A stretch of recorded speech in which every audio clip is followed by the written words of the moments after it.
You're listening to Let's Talk About Fatherlessness with host Sean Teis, where we talk about leading fatherless families to the Heavenly Father.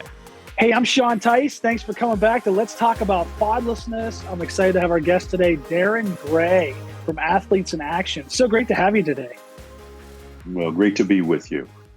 Can you tell us a little bit about yourself and about your ministry before we get into talking about fatherlessness?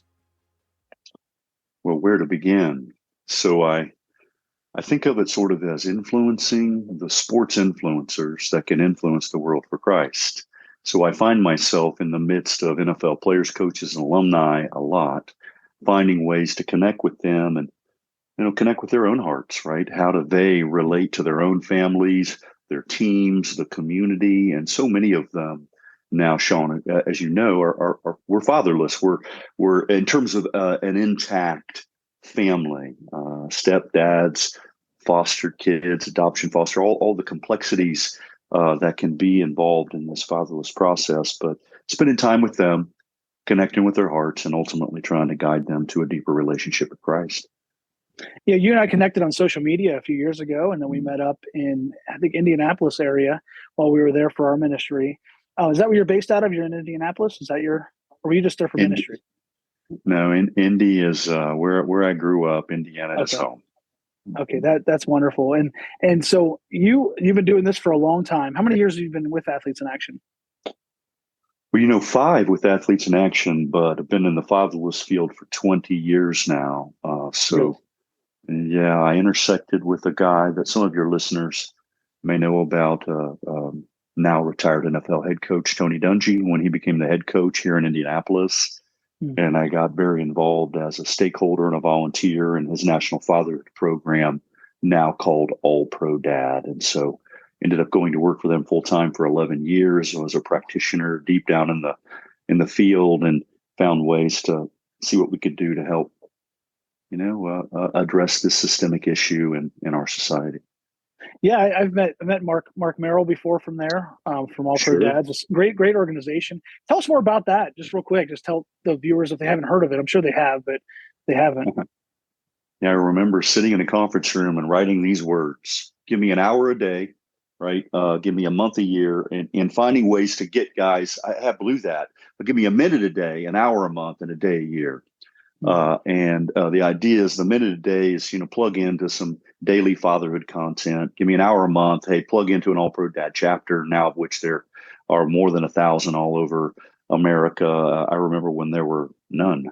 Then give me a day a year to come out and celebrate on an NFL turf somewhere. And that was really where I specialized in helping to pilot and found our traveling NFL roadshow, which we call the All Pro Dad Father and Kids Experience. So for 11 years, I commuted once a month from Indianapolis to Tampa, helping Mark Merrill and George Woods and all the great folks there to build that project out, and then left there about 6 years ago, and then onboarded shortly thereafter with Athletes in Action, which I had been involved with as a volunteer and a stakeholder, helping them with some of their Super Bowl programming, but got more formally involved and now serve as chief marketing officer and down deep in the fabric of this global sports ministry that helps to, really connect with the hearts of athletes across the globe.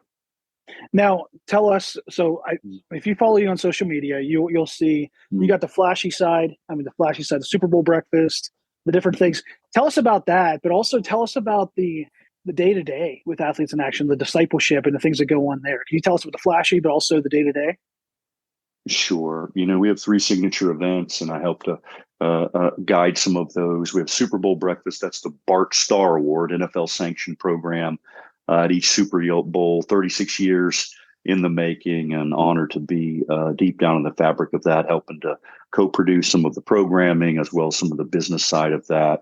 Then we've got our All-Star Breakfast, which is an NBA All-Star weekend, and find ways to connect with the hearts of NBA players and the whole ecosystem around sport as it relates to NBA. And then finally, where I was a couple of weeks ago, which is the NCAA All-Star Week, or NCAA championship weekend.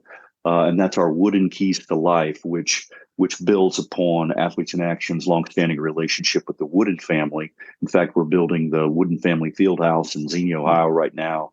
And finding ways to use the language of sports to reach athletes and the ecosystem around them. So, it's just like you called it, the flashy part. I think that's a fine way to put it. But the real work happens down on the 200 college campuses across America, where sports ministers are connecting with the hearts of athletes and finding ways to build movements on campus, and then moving toward what we call the equipped, multiplying disciple maker.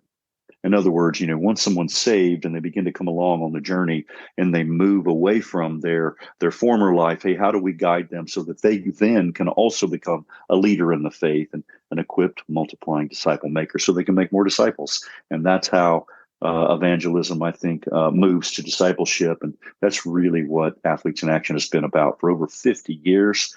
So proud to be a part. Mm-hmm. And I love what you do. I actually worked for FCA for a little while back in 2010, 2011. I was there for still doing our ministry on the side, but also with that.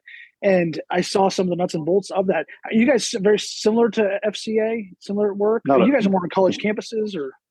Well, not only are we similar, we love Fellowship of Christian Athletes, and I partner all the time with FCA and find ways to build bridges. They specialize in many ways on college campuses as well. But the thing that they do even better than we do, they do the high school huddle.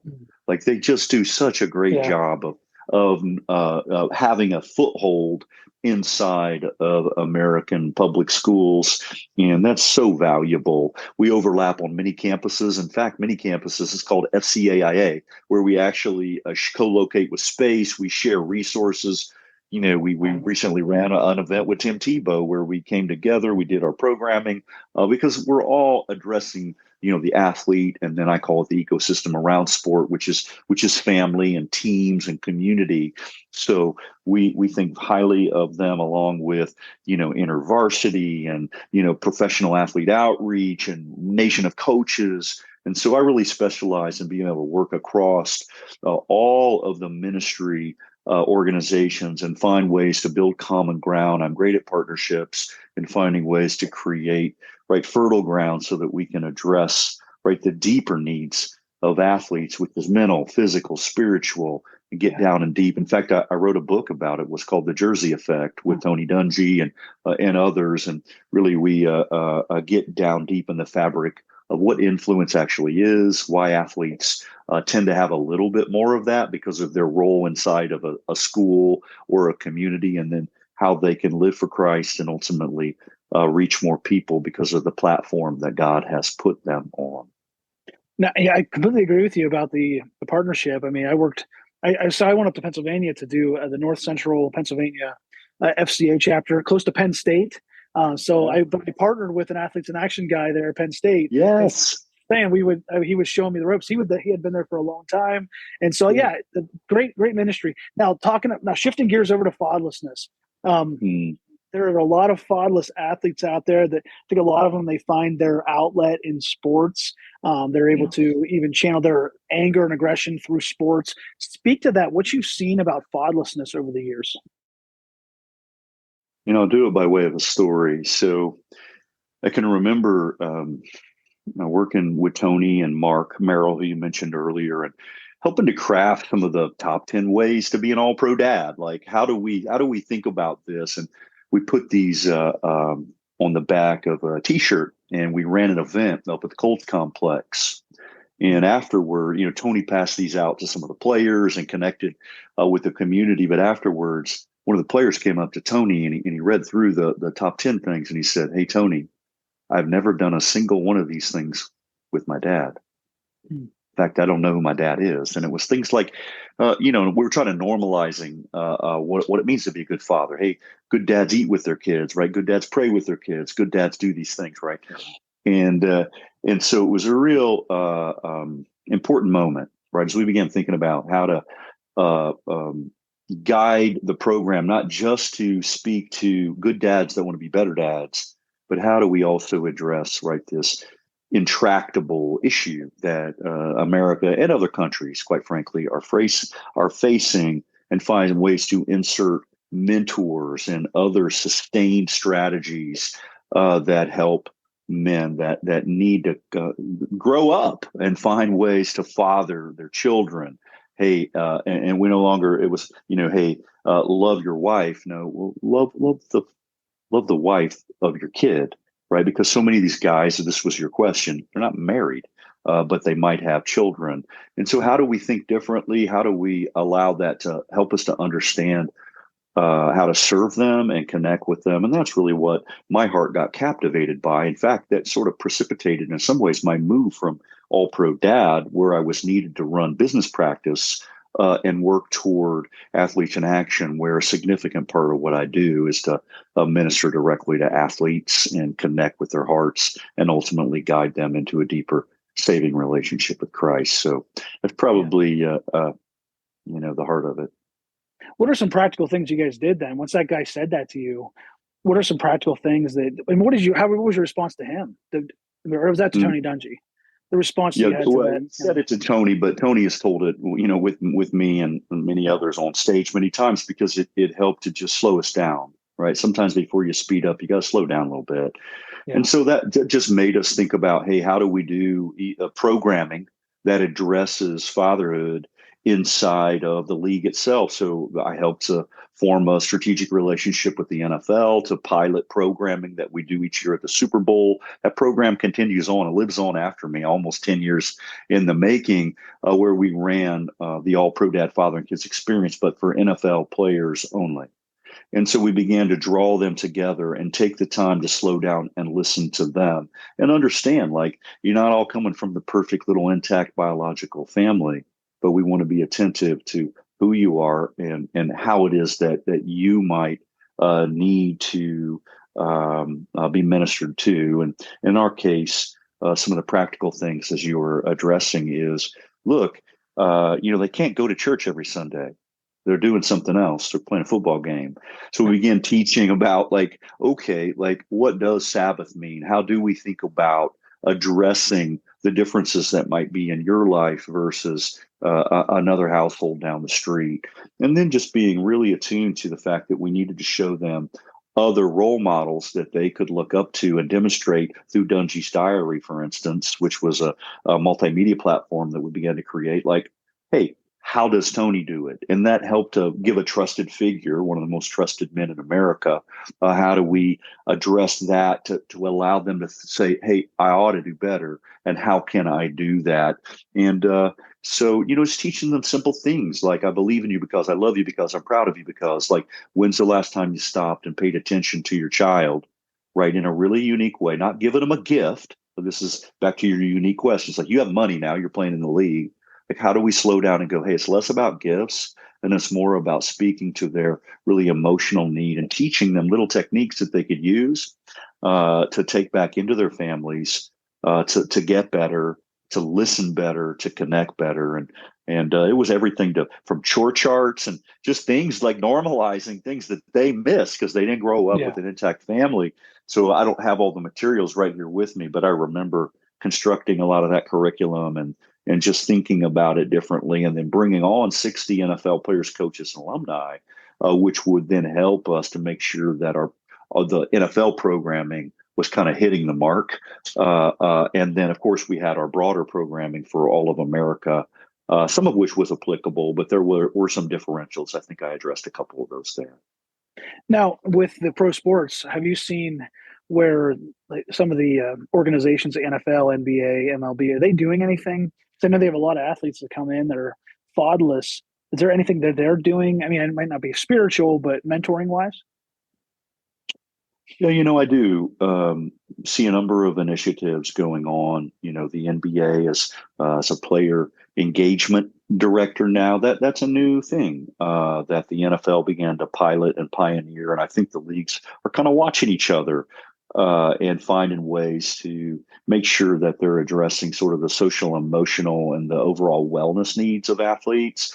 So that's one, but I think the NFL does it best. I mean, they put together a whole constructive strategy. It was all under the leadership of a man named Troy Vincent, hopefully a future Hall of Famer, along with Art McAfee and many, many others. There's a whole network inside of the league, but they do a fantastic job of attending to the broader needs of athletes. And, I've seen a lot of their research, which they've got a lot of fact-based learnings on the 30,000 guys that have played the league and where they're at and what they can do to make sure that they're attending to these needs, because when they're happy at home, hey man, they're going to have a better chance of being more successful at work. And that's what we all want, is a great quality product on Sunday. But it's more than that. These are real human beings with attendant issues and needs and lots of joy too, right? And how could they bring more joy to these guys? And I think the NFL has done a pretty darn good job of working toward that. But they're fighting an uphill battle.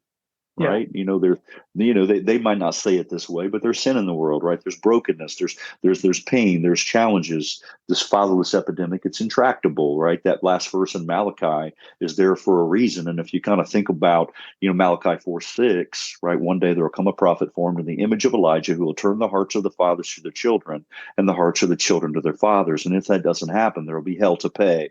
Now, that's the Message version, but it gives you a good and clear picture, right? Yeah. Like we have to sort of be formed in this image of Elijah to the extent that we can kind of be willing to be a voice in the wilderness, even when it's hard, even when people are like, no, what about single moms? I'm like, bless single moms, bring them on, let's go. We love them. We want to support and encourage them.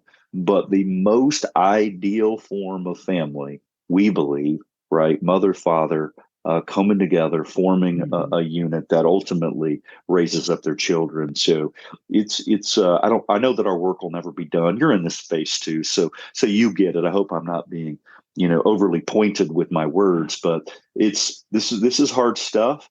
But it's kind of like where the wild things are. Like, how do we just continue to know that there's a wild rumpus out there? We want to be in it. We want to be part of it, but point people toward true north, which is a deeper relationship with God. And I think that's how you guys do it with God as my dad. Like, hey, you didn't have a biological dad? Look, we get it. That's hard. But God can be your father. Hey, build a relationship there and then find the support that you need to grow. That's so good and so true. Now, tell us about the fatherless athletes you've worked with. What are some things that you've seen with fatherless individuals, what they're dealing with? Because the thing is, people look at them and they think, wow, they do have money, they do have success, they do have fame, but sometimes their lives are just still falling apart even with all those things. What have you seen with the different athletes you've worked with? Oh my gosh, the stories I can tell. I'll pull one up in recent memory. His name is Ellis, and he was on Tony's team that Gruden ended up winning the Super Bowl with down in Tampa Bay. Ellis Wims, great player.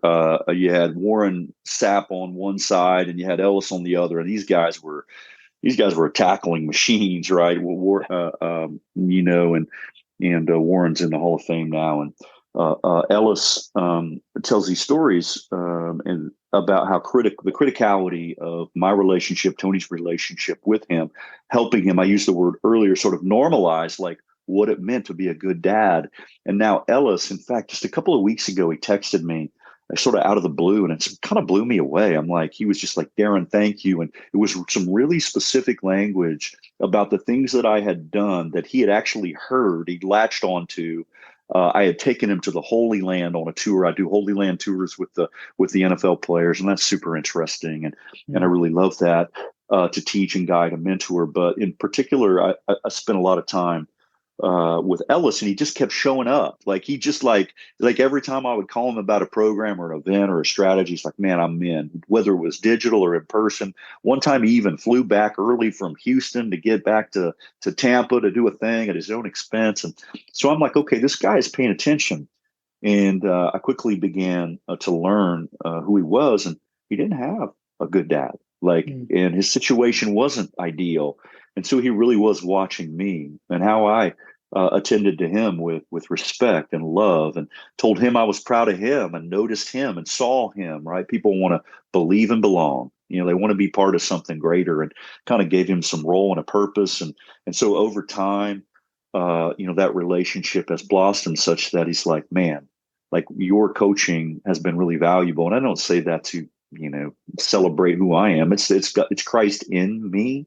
But I try to find ways to just listen and be present for guys. Man, I had a situation this week where a player I won't name the name because everyone on this call would know him, super famous. And his brother's in a situation right now, and he grew up fatherless, and his mother passed, and there's really complex stuff. And sometimes it's just a matter of listening well and going, hey, it's going to be okay. I believe in you. Because they didn't always have that, right? They got it from football. They got it from the sport that they played.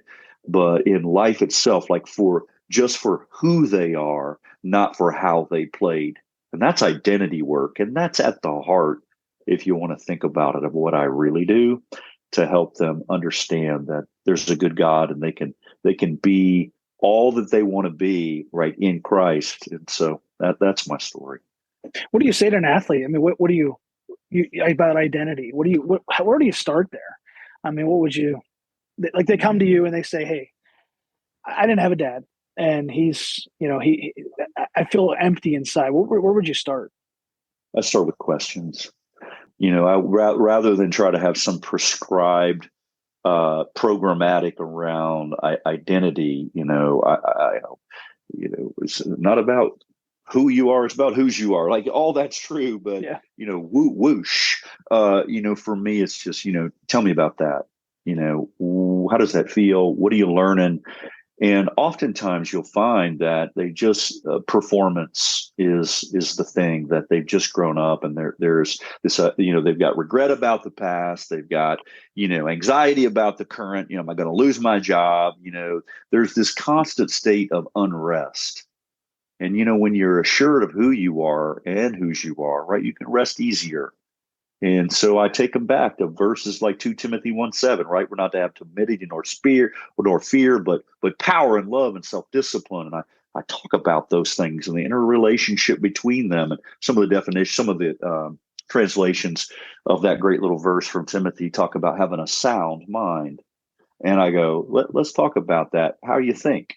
How are you thinking right now? And just get inside. And then I've got some tools that I'm able to use to help slow them down a little bit and get them to, really address some of the longer term issues. And a lot of it just comes down to, they just didn't feel loved growing up, and they knew that if they had to play well, and that's when they felt love, and when they lost, they didn't feel well. And that's a bad loop for all of us, right? Whether we're business people or whether we're professional athletes. So those are some of the simple things that I do to pay attention to guys and lean in on that topic of identity. Do you work with any of the pro chaplains? You guys, Athletes in Action, do they partner with them? Anything that they see with the issue of fatherlessness that they've communicated with you guys? Yeah, so the league is gracious to really look to Athletes in Action, our pro chaplaincy department, to help guide a lot of that. I think we've got 8 NFL chaplains on staff right now. Then, of course, there are some unaffiliated chaplains and a few FCA chaplains. And we just try to build that network. And most of them participate. Many of them are my dear friends. I mean, within the last 7 days, I probably talked to 6. I'm trying to think, so a lot of these guys are in my life too, right? Because I need coaching as well. I need to listen and pay attention and stay attuned to what's going on. But last week we had our global Athletes in Action conference. All of the chaplains from across our network were in town. And also, like, we've got chaplains across Major League Soccer. We've got some NBA chaplains. We've got many other sports where we do a lot of deep work as well, and swimming and diving, Olympic stuff, track and field, bicycling, like stories that people don't know about because the people that are playing them aren't household names like the guys in the NFL are. But your question was, what are those guys seeing? And I think it's echoing a lot of the sentiment that I'm talking about. I just think that they're able to, through systematic ways, go deeper and deeper. Because if you think about it, right, if you have a fully embedded chaplain that's like in it, he's on the sidelines, he's down in it, like he's a coach, and yet he has that he's that safety valve, right? That you can really talk to him because every day, like, he's not reporting in on your state of mental health like the team psychologist might be. he's able to listen well and connect with you, and then connect with the coaches and your family members and the front office and other places that allow him to be useful inside of that team. And so I think of so many chaplains that come to mind that just do such a tremendous job of ministering to the needs of athletes in all sports, but especially in the NFL. Now, you've been doing this for a long time. What have you seen back when you started working with All Pro Dad, or even before that, until now, with the issue of fatherlessness? Because it continues to grow. What's the differences you've seen between back then and now? The field of fatherhood, like just the whole fatherhood. With fatherlessness, fathers being absent and stuff like that. Have you seen a major difference in the players, where they're worse, or what are your thoughts about that? I don't know that it's any worse now than it was 20 years ago. I mean, I don't want to have my head in the sand either, but I think it's just a matter of all of society has now a new awareness about the importance of mental health, the importance of overall wellness, about how Tony and I say academic, athletic, social, and spiritual. We sort of toss leadership and social development down in the social sphere. We've got spiritual spheres to that higher calling, that connection right to God and into your faith. The athletic part, of course, that goes without saying. And then finally, the academic part, which is, do you know your playbook? Or if you're still in college, you're a student athlete first. And then how does that fit together? And kind of helping guys understand where they fit, but letting them know that their performance is not who they are. And there's something greater. And, finding ways just to, have a meal with them, to share our hope with them, and ultimately let them know that there's an eternal solution, right, to these temporal problems that they might be facing. And also teach them about joy, right? Teach them, like, there can be a culture of joy when you attend to others first, right? When you attend to Jesus and attend to ultimately yourself third, and know that, right, you're more than just how you play the game. So that's why you see a lot of these guys on their profiles now, on Instagram or otherwise. They've begun to share more broadly, and we could have a whole nother conversation about social media. Perhaps we should, but as a general rule, you see these guys start to expand. Like, here's who I am. They're putting a Bible verse up. They're connecting. Not all of them, but the good guys. That's who I really personally specialize in and working with and relating to and finding ways to serve. But letting them know it's okay to be a little broken. Like, sometimes boldness before brokenness can make you a bully. And I'll say it again. Boldness before brokenness can make you a bully. The idea is out of context. You're just doing this to people all the time. I see coaches like that in all sports, youth sports included, but it's okay. Like, can be a little broken. Like, I don't have to be perfect. And that can be related to their mental health, their physical health. And so anyway, we find this last weekend, I was doing some ministry programming with the Uncommon Sports Group, formerly known as Managers on a Mission, which attends to the needs of sports equipment managers and physical trainers, guys down in it. And so think about the trainer, for instance. What's the role of the trainer in a team? And if that guy knows Jesus, right? Guys are, getting taped or connecting, or maybe, they're had an injury that they're attending to. Man, those guys can meet them where they are. And so we sort of think about it as the whole ecosystem around sport. I don't want to bore your listeners with all the thought that goes into this, but, it's not just anymore a traditional chaplain, but we're pleased that, the NFL still, like, 32 teams. Many of them have 2 chaplains. Many of them have a player engagement director. Every team, it's okay to kneel down after the game. They all have a pregame chapel, whether it's on Saturday night or Sunday morning before the game. Like, that's pretty cool, man, that's still safe. And, all that got launched in '89 with this chaplaincy effort with the help of Athletes in Action. And that stemmed from what was happening in college sports, and then led with the great leadership of so many of the men whose shoulders upon which I stand, like Dave Hanna and others. So we're honored to do the work that we do, and just to be a small part of God's big plan inside of the world of sports. Now, with your chaplain, with the church, the services they have, do most of the players attend those, or is it like 50-50 or? It really varies widely, man. I did a couple this year where I'll serve as, usually when they travel into a new city, they'll have a guest chaplain that'll pop in, or a pastor or a thought leader in the field of sports. So I won't name the teams, but some of them are giant, like overflowing. Others are small. And I just think a lot of it comes down to the leadership inside the organization that really makes the guys know that, hey, it's okay. Back to the broken part. Like, you're not broken. Sure, we're all broken, right? Sin nature and all that. We could have a theological discussion, but hey, it's okay to go to chapel and to go get filled up. And people might debate me on this one, but I don't even care if they're praying to the God of winning. Like, I just come and learn. Like, just be a part. Like, get in the room. And for a less mature believer, like, Lord, help me win so I can have a bigger platform. Like, okay, we'll start there. But how do we move toward the more obedient, right, life, and move toward a deeper understanding of what it is that we want to return to Christ because of what He did for us, right? This unmerited favor that we got, and so we love the work we do. Now, tell us more about the Super Bowl breakfast. That's kind of how you and I connected. We were looking at maybe coming to one of the Super Bowls. We didn't get to make it, but someday I plan to make it to your Super Bowl breakfast. But the Bart Starr Award you said about. Yep. Tell us about that, and has any fatherless individuals ever won that? Just off the top of your head.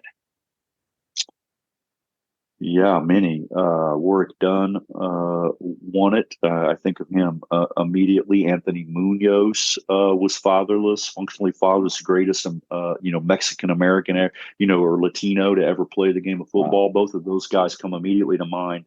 I'm sure if I cross-sorted that, I don't know that I've ever sat down and put a chart together. I probably should. Great idea. Let's do a pilot little research project together and get a little chat GPT going to see if we can isolate which ones had intact families or not. But to answer your question, these are tremendous men that have great accomplishments in the field of football, and yet they make family and faith and their community really important too. I think of this year's winner, unbelievable Kirk Cousins. I went to his home. We filmed 4 hours. What in essence was the Bart Starr Award special that aired on CBS, adjacent to the live program that we produced at the Super Bowl. It's open to the public. Hey, come on out. It goes this year's Vegas, next year's New Orleans, the following year San Francisco. It's a very amazing event, NFL sanctioned, which is beautiful that we have the covering of the league because we do things with such excellence. And that's really my background in media, marketing, communications, player development, all of these things that we're able to accomplish. But tremendous event. Learn more at superbowlbreakfast.com. This will be the 36th annual event. I don't know who's going to win this year's event, but we've got a great cast of characters, and Terry Bortz and Corwin Anthony and so many people at Athletes in Action that lean in to help produce that amazing event, and just proud to be a part. Now, just real quick, tell us about the Bart Starr Award again. Just how do they win that? What's the credentials for that? Yeah, so they're the teams and the players are polled each year. And they're essentially, it's player nominated, like who on your team represents the values of Bart Starr, which was, kind of this faith, family, and excellent in football too. And so there is a criteria. You go on the website, you can see the exact criteria, but the way that we think about it is, we produce the ballot, and then the individual players then vote, much like the Pro Bowl, and we're just blessed to be able to produce something like that. And then that winner is invited to come and participate in the live program. And then around that, myself and the program committee produce just one whale of an amazing event, fast and furious, some live, some digital, and then a TV program around that. This year we had, Peyton Manning, Eli Manning, Tony Dungy, Mike Singletary, Anthony Munoz, like Kirk Cousins, DeMario Davis. Like, it doesn't even make sense, but these guys know that they need to, because they've been given much, right? They can also give much, and because they're anchored with that heart set, and because we're communicating and engaging them all year round. Then when it comes time for the Super Bowl, hey, that's their native habitat. How do we bring them in? And we've had so many amazing winners over the years, and that all got started with the help of Joe Gibbs 36 years ago. And now here we find ourselves. And I've been involved with the program since 2012, the year that the Super Bowl came to Indianapolis. And Tony was telling me, hey, you should. I was still full time at All Pro Dad, right? And he's like, you should check it out. And so I just jumped in and started helping on some media and some programming with that. And man, just a blessing now to be able to do it in a more holistic way. Is pretty cool. That's awesome. We have less than a minute left. Will you just share with us where to find you, social media, websites, how we can connect with you further? Yeah, DarrinGray.com. We're at Darrin Gray 2020, as in 2020 vision. So DarrinGray. You'll find me if you Google me. Would love to interact with you in the social spaces and all the places you might think I would be: Instagram, Twitter, Facebook, but always trying to post things that are uplifting about gifted leaders that understand who they are and why they're in the sport that they're in to help make a positive difference in the world. So thanks for having me on this week. It's been a blessing to be here with you today, to see you in action and get to join in fellowship with you. It was great to have you on, Darrin. And thanks for the inspiration and the insights in the NFL and all the other different sports. Appreciate it. My pleasure. Hey, thanks for checking out this episode of Let's Talk About Fatherlessness. We want to now challenge you to take the next step by either starting a single mom community group in your church or with your ministry, or by joining our network of God is My Dad churches and ministries. Isn't it a great experience to be able to start a single mom community group? Yeah, and it's just, if you talk to single moms, a lot of times what they'll tell you is the one thing they're lacking is that community, just a group that they can go in and they know there's no judgment. Everyone may not have the same situation. Everyone doesn't know what they're going through, but they can go in and they know there's no judgment. And it takes that kind of that restriction and that wall down for them so that they can share and then that they can grow in Christ. And our single mom community groups are a wonderful ministry. And if your church can start one, we'd love to have you. We can help you get set up. We have the curriculum and all the resources you need. If you can't start one, we'd love to have you start by joining our network of churches and ministries, our God is My Dad network of churches and ministries, where you can get your church or your ministry on our map, and people can find you and find your ministry in your church so that they can get plugged into your church or ministry locally. So check that out. You can find all these resources at lifefactors.org. We have books, we have all kinds of content on there at lifefactors.org. Check it out today.